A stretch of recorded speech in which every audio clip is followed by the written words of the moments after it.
la Galerie de l'Ancienne Poste a été créée pour faire connaître aux amateurs d'art la création céramique contemporaine.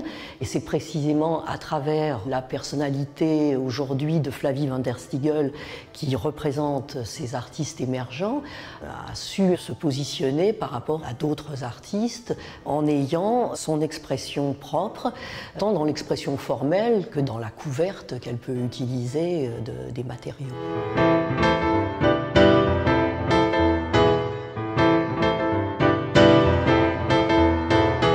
Dans le travail qui est présenté là, il y a un mélange entre une partie très organique sur le rendu et l'autre qui était plus de l'ordre de la figure mais apparentée au totem, donc avec des dessins figurés mais qui vont très vite disparaître. C'est un mélange entre l'organique et l'architecture.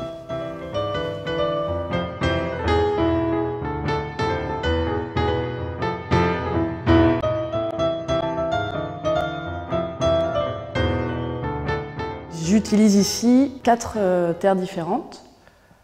Et chacune a son caractère, a son grain et va aussi influencer la sculpture. Je me mets au service de la terre en partie, de la matière et surtout au service de mon inconscient. Je tente au maximum de lâcher le mental et laisser intervenir autre chose.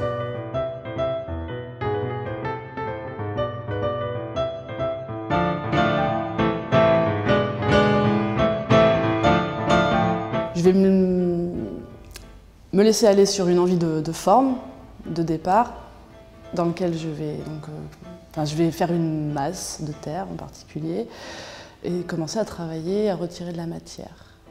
Pour une partie des pièces, je vais découper cette masse, recoller par endroits, recomposer une nouvelle forme et à nouveau retravailler au couteau. Et je vais jusqu'à retravailler la disqueuse sur certaines sculptures après cuisson, avec des outils du coup de sculpteur de pierre, mais c'est très rare et avec parcimonie parce que la terre ne supporte pas ce genre de vibration. Voilà, je vais toujours chercher un peu les limites, les tensions et je travaille du coup aussi beaucoup avec les accidents, conséquences ou des erreurs, mais qui en fait font partie de la vie de la pièce, donc c'est plus une erreur, c'est comme un être humain, c'est un cheminement.